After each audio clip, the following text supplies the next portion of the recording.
They keep on calling me daddy.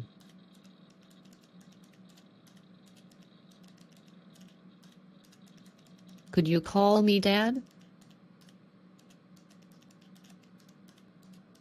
Boobs.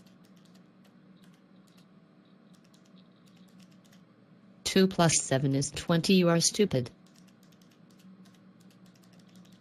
Because I told you, Vine. That's enough.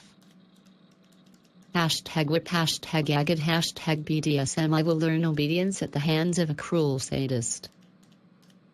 Diane, I am concerned for your health. Hearing your voice like that. That way. You asked me to come over here. Why did you do that? Limited. My knowledge. Try you? What is the difference? What is a hero complex or a savior complex? And when do you get off today? Goodbye. Meow. Hard to get, I see, my father. I want this. Once the.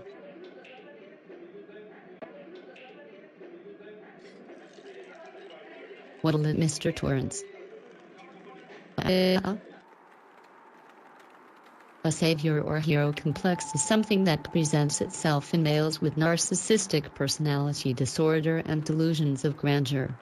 It has to do with the role they see themselves in romantic relationships.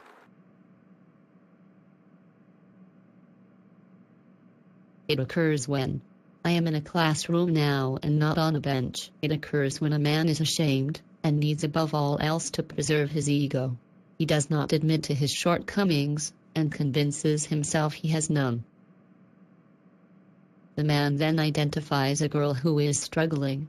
This here is the only part of the savior complex sequence that is not turned on its head, although the struggling may be in some ways exaggerated in the head of the man, although at the same time her pain is undermined. The man will then become attracted to her, and will see himself in a position to fix or help her, though we remember this is a man who is unable even to address his own shortcomings, let alone fix them, let alone help somebody else. He is about as unqualified to help this girl as possible.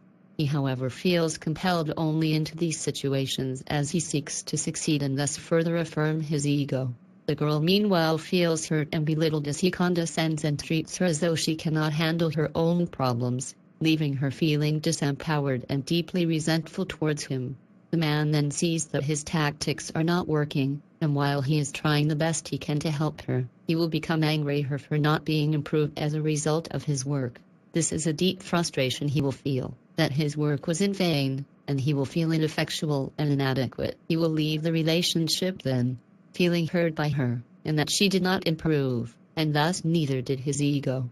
She, on the other hand, is abandoned suddenly by a person who formerly was acting only as though he cared deeply about her, even though it also was not helping. In all likelihood, she has had multiple guys play this game with her as well. And while the attention is nice while it lasts, she is left with more trust issues and insecurity than before.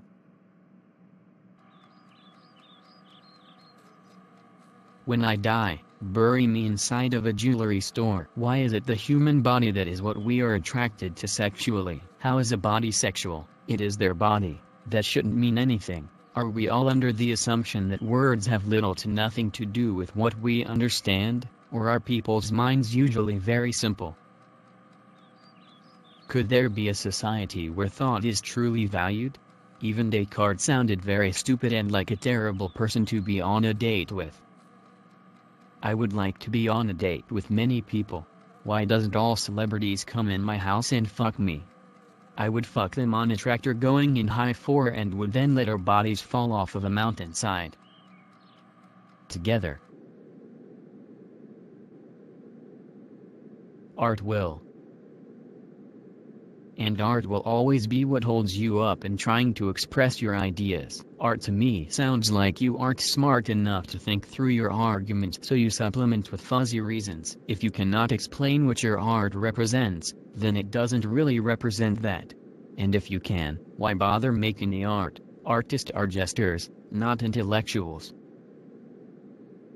It would be good if we could step back and look at the world, and not be so focused on being right or wrong. Maybe if we could experience something comfortably with another person, we could feel good but still be able to think. Nothing about feeling makes your arguments right. Nothing about an argument makes it a proper assertion. Nihilists believe in way more than me. That is what defines them. To reject everything is barely a stance. You must also reject what is not, and that cannot be described in so few words. Nothingness encompasses so much more than substance. To simply deny substance makes you only marginally different than a person who believes everything they hear. I would like in 2017 to not hide behind a facade, so that if I am criticized it is a criticism of myself, and not of a character I am playing. This is something I have chosen for myself and not something I would ask of anybody else. Sometimes I wake up at night in a fit of anxiety. I think it is because I fear what I have done is wasted time. That fear I always push away, and that is what has made it so powerful as to wake me up from sleep. Acceptance is something you learn in your late 20s. I believe that confidence will bring about an end to most problems. If you are confident and exercise, you will be happy. Work a job that makes you happy and have sex regularly. You must do all of these first. None of these prohibit you from analyzing the universe as well. But you must ask, why am I inquiring, and what relationship does it play in conjunction to my anxiety? Mood shifts the entire playing field. It is not simply that there are questions that we ask, but that the way we feel changes, and that changes the importance that each question bears on us. I am not a purist in the sense that I feel all questions must be asked at all costs. All of you intellectuals still have vassals and bad days and shit and eat and do things just for money. You are the most pathetic twigs for thinking you can convince me that you care about capital T or any other pop philosophy trend. You act like 1,000 years was a long time ago, and then speculate on a species that is millions of years old. Or even the entire universe. Get a grip, you jackass. I just want him to be my friend. He don't know what to do.